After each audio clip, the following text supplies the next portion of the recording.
हरे कृष्णा, राधे राधे। हम महारानी कैकेयी का जीवन परिचय श्रवण कर रहे हैं। आज प्रसंग है अयोध्या में कैकेयी का आगमन। महाराज दशरथ का विजय रथ अयोध्या पहुंच गया और मुख्य द्वार पर आ रहा है। यह समाचार जब महर्षि वशिष्ठ सहित राजभवन में पहुंचा तो कौशल्या और सुमित्रा सहित सभी को उनके आगमन से अत्यंत प्रसन्नता हुई।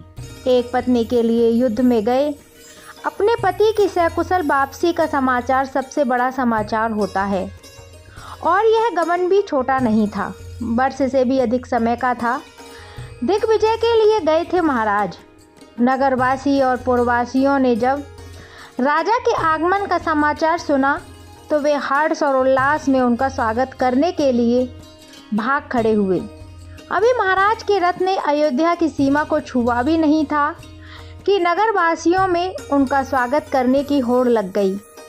अपने घर के सामने बंधनवार सजाकर मार्ग में जल का छिड़काव कराकर पूरे राजमार्ग को सुसज्जित करा दिया गया। देखते ही देखते हर्ष और उल्लास में पगलाई अयोध्या नगरी राजा के आगमन पर आंखें बिछाए स्वागत के लिए तैयार हो गई। चारों तरफ महाराज की जयकार के नारे गूंजने लगे और जैसे जैसे महाराज का विजय रथ अयोध्या की ओर बढ़ा, उनका हृदय उल्लास से भरता चला गया। एक लंबे प्रवास के बाद जब कोई राजा अपनी नगरी में लौटता है और उसे अपना भव्य स्वागत मिलता है तो उसकी खुशी की कोई सीमा नहीं रहती। महाराज दशरथ के साथ भी यही हुआ। रानी कैकेयी के साथ उनका विजय रथ धीरे धीरे अयोध्या के द्वार पर पहुंचा। वहां द्वार पर महाराज की मंत्री परिषद के सदस्य वामदेव, जावली और वशिष्ठ आदि मुनि उनकी अगवानी के लिए पहले ही खड़े थे। जैसे ही महाराज वहां पहुंचे वैसे ही वेद मंत्रों का उच्चारण करते हुए राजपुरोहित ने उनके मस्तक पर तिलक लगाया और उद्घोष किया, यह अयोध्या नगरी चक्रवर्ती महाराज सम्राट दशरथ का स्वागत करती है। यही दशरथ ने महामुनि वशिष्ठ से रानी कैकेयी का परिचय कराते हुए बताया, हे महामुनि, मैं यही चाहता हूँ कि आप मुझे अयोध्या से बाहर ही मिल जाएं ताकि मैं आपको इस विवाह से परिचित करा दूँ, क्योंकि यह तो आप जानते हैं कि मैं दिग्विजय के लिए निकला था और जब मैं अपनी यात्रा का लक्ष्य पूरा करता हुआ महाराज कैकेयी के राज्य में पहुँचा तो मुझे वहाँ पड़ाव करना था। मैंने विधि अनुकूल अपना एक दूत महाराज अश्वति के पास भेजा और उनसे यह निवेदन किया कि मेरी विजय यात्रा में जो यहाँ कैकेयी देश में आकर समाप्त हो रही है वो मुझे युद्ध करें मुझसे या मेरी अधीनता स्वीकार करें। अपने मंत्रियों से मंत्रणा करके कैकेयी महाराज ने यह निश्चय किया कि क्यों न वे मुझे भी स्वयंवर में सम्मिलित होने का अनुरोध करें। यही सोचकर महाराज अश्वति ने मुझे अपनी मंत्री परिषद और गुरु आदि सहित मेरे शिविर में सशरीर पहुंचकर यह निवेदन किया कि मैं राजकुमारी कैकेयी के होने वाले स्वयंवर में सम्मिलित होकर उन्हें कृतार्थ करूं। राजनीति का यह चलन भी है कि बेटी का संबंध करके राज्य के संबंध मधुर बनाए जा सकते हैं और इसलिए उन्होंने मुझे स्वयंवर के लिए आमंत्रित किया। इसमें उनके दोनों हित फल गए। पति पुत्री का तो उन्हें विवाह करना ही था, साथ ही सभी इसी संबंध के कारण वे इस वृद्धावस्था में अधीनता के अपमान से बच गए। हे गुरुदेव, मैं भी यह मानता हूँ कि अपनी पहली दो पत्नियों से संतान न प्राप्त करने के कारण अयोध्या के उत्तराधिकारी का प्रश्न अभी तक अनुत्तरित है। अतः यह सोचकर कि यदि रानी कैकेयी से मेरा परिणय हो जाता है तो संभवतः यह कमी भी पूरी हो जाए। यही सोचकर मैंने इस आयु में यह विवाह किया। राजा के स्तर को सुनकर महर्षि वशिष्ठ कुछ देर के लिए मौन हुए। महाराज का संकेत पाकर इसी बीच रानी कैकेयी रथ से उतरी और उन्होंने राजगुरु महर्षि वशिष्ठ के चरण छुए। महाराज दशरथ की रानी कैकेयी को चरण छूते देखकर महर्षि वशिष्ठ के हाथ उन्हें आशीर्वाद के लिए उठ गए और जो भी वे सोच रहे थे उसका समाधान तो राजा दशरथ ने स्वयं कर दिया। अब तो महामुनि वशिष्ठ साधु साधु करते हुए उनके विवाह को स्वीकृति देते हुए अपने रथ पर बैठ गई।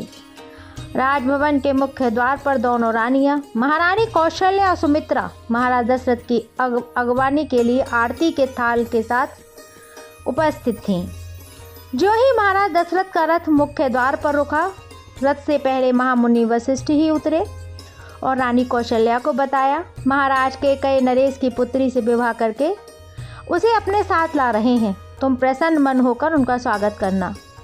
कौशल्या तो प्रारंभ से ही धीरशीला थीं, अतः उन्हें स्वयं को संभालने में क्षण भर भी नहीं लगा। सारा भाव जो भी उत्साहहीनता में बदलना चाहता था, रानी ने भीतर ही रोक लिया और आरती का थाल उसी प्रफुल्लता से पकड़े रहीं। अब महाराज दशरथ धीरे धीरे रानी केकई का हाथ पकड़े रथ से उतरकर उस चौकी पर खड़े हुए जहां उन्हें अपनी महारानी कौशल्या से आगमन के स्वागतार्थ आरती कराना था। रानी कौशल्या ने केकई के आगमन से पूर्व ही एक अन्य चौकी का प्रबंध करा दिया था। रानी से आरती करा लेने के बाद जो ही राजा ने रानी के हाथ से आरती की थाली को पकड़ा, रानी केकई ने तभी चौकी से उतरकर बड़ी दीदी कौशल्या के चरण छुए। सुमित्रा तो कौशल्या से छोटी थी, अतः सुमित्रा ने केकई के चरण छुए। भाव विह्वल कौशल्या ने पति के चरण स्पर्श किए। पीछे सुमित्रा और केकई के भी महाराज दशरथ के चरण छुए। वेद मंत्रों की दिव्य ध्वनि गूंजने लगी। अब महाराज तीनों रानियों के साथ अपने निजी कक्ष में पहुँचे। कुछ समय मार्ग की थकान में स्नान आदि में व्यतीत हुआ और फिर वही संध्या की बेला आई। व्यवहार के अनुरूप आज की रात्रि महाराज दशरथ की रानी कौशल्या के कक्ष में व्यतीत करनी थी, लेकिन सुमित्रा और कौशल्या दोनों के हट के कारण महाराज की दिग्विजय से लौटने का श्रेय केकई को देते हुए रानी केकई को ही प्रथम रात्रि का सुख प्रदान किया गया। महाराज के मन में स्वयं भी यही इच्छा थी कि आज प्रथम रात्रि वे केकई के कक्ष में ही व्यतीत करें। वह तो संकोच और धर्म संकट के कारण खुद भी कहने की स्थिति में नहीं थी। रानी कौशल्या ने जिस व्यवहार कुशलता का परिचय दिया, इसे देखकर तो केकई भी प्रभावित हुए बिना न रह सकीं। वैसे केकई तो समुची अयोध्या नगरी के वैभव विलास को देखकर ही चकरा गई थी। इतना वैभव तो उसने कभी केकई देश में भी अनुभव नहीं किया था। और फिर रात्रि पूजन के बाद महाराज के विवाह उत्सव की सारी औपचारिकताएं कौशल्या ने ही पूरी की और शीघ्र ही महाराज को रानी केकई के कक्ष में भेज दिया। महाराज दशरथ का यह रंगमहल था। यहाँ की सारी वस्तुएं ही निराली थीं। वास्तुकला की एक से बढ़कर एक चित्रकृति यहाँ शोभायमान थी। जब महाराज रानी के कक्ष में आए तो महारानी केकई उसी प्रकार लाज से सिमटी संकुचित बैठी थी। महाराज को आता देखकर भी वह हिली नहीं। कौतूहल था, देखे महाराज यहाँ अपने कक्ष में इस मिलन रात्रि का प्रारंभ किस प्रकार करते हैं। महाराज दशरथ ने महारानी के शयन पलंग के पास आकर दोनों हाथों से घूंघट उठाकर कहा, मैं तुम्हें देख चुका हूँ, इसलिए देखने की वह उत्कंठा तो नहीं, किंतु उससे बढ़कर बेचैनी यह है कि इतने सुंदर मुखड़े को मैं पर्दे के भीतर नहीं रहने दे सकता। रानी शर्म से सिकुड़ गईं। महाराज ने रानी को कंठहार देते हुए कहा, तुम्हारे अयोध्या आगमन पर तुम्हारे लिए मेरी यह प्रथम भेंट स्वीकार करो और यत्न करो अयोध्या का भावी सम्राट शीघ्र हमारे आंगन को अपनी किलकारियों से गूंजा दे। मैं आपके सम्मुख प्रस्तुत हूँ महाराज। मेरा पूरा प्रयत्न यही रहेगा कि मैं आपकी मनोइच्छा पूरी करने का गौरव प्राप्त कर सकूं। और फिर अपनी मुद्रा में आकर महाराज ने कहा, और सुधारस पान नहीं करोगे रानी। और पास ही रखे पात्र से सुरा को पात्र में उड़ेल कर रानी केकई ने महाराज को देते हुए कहा, लीजिए, आपका जीवन सदा इसी प्रकार सुखमय रहे।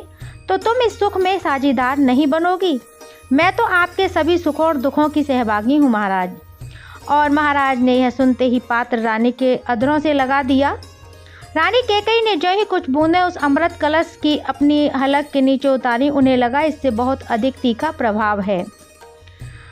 और कुछ देर हास परिहास में बीता।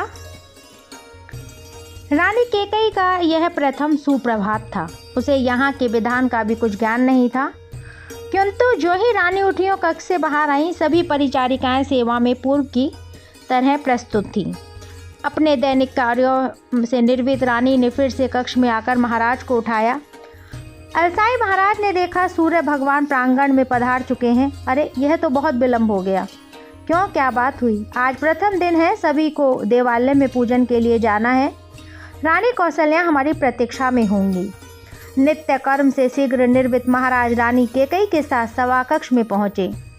यह तीनों रानियों का सम्मिलित कक्ष था। यही महाराज तीनों रानियों से एक साथ मिला करते थे। यही एक आसन पर पूजा की सामग्री के साथ रानी कौशल्या प्रतीक्षारत थीं। शीघ्र ही महर्षि वशिष्ठ आदि का संदेश आ गया। महाराज को देवालय में स्मरण किया जा रहा है। तीनों रानियों के साथ महाराज दशरथ रथ पर सवार होकर देवालय में पहुंच गए। देवालय में महाराज ने रानियों सहित पूजा अर्चना की। यहाँ से प्रसाद ग्रहण कर याचकों को दान आदि से तुष्ट करके महाराज फिर राजभवन लौट आए। अब महाराज दशरथ ने महात्मा सागर से लेकर पिता तक सभी पूर्वजों से रानी कैकेयी का परिचय कराया। महारानी कौशल्या सुमित्रा भी महारानी के साथ ही इस कक्ष में पधारी थी। यहाँ से महाराज रानी कैकेयी को पहली बार अयोध्या की राजसभा में ले गए। सभा में अभी तक राजा के समीप रानियों के 2 ही स्थान थे, लेकिन कैकेयी ने देखा राजा ने उसका स्थान भी पूर्व ही निर्धारित करा दिया है। अयोध्या राज्य की व्यवस्था में सभी कार्य सूझबूझ और स्थिति को समझकर हो जाते हैं। यह भी एक विशेषता ही लगी कैकेयी को। राज्य प्रबंध भी पर्याप्त व्यवस्थित और नियंत्रित था। सभी सेवक कर्मचारी गण कार्य के पुनः स्मरण कराने का अवसर ही प्रदान नहीं करते। रानी सोच ही रही थी कि महाराज ने कहा, विराजिए महारानी। महाराज के समीप रानी कौशल्या, फिर कैकेयी और फिर सुमित्रा का आसन था। महाराज के स्थान ग्रहण करने के बाद रानियों ने स्थान ग्रहण किया और फिर महर्षियों सहित सभी सभासदों ने स्थान ग्रहण किया। सभा में सबके स्थान ग्रहण करने के बाद महाराज ने कहा, हे रानी, यह सुमंत्र हैं। ये हमारे सारथी भी हैं, मंत्री भी हैं और सलाहकार भी हैं। सारी राज्य व्यवस्था महर्षि वशिष्ठ के आदेश और सत्य परामर्शों से ब्राह्मणों के आशीर्वाद से यह सुहृदय सुमंत्र ही चलाते हैं। यहाँ जो कुछ भी प्रशंसनीय है वह सुमंत्र की ही सुबुद्धि और नीति कौशल से है। महारानी कैकेयी के लिए एक नया अनुभव था।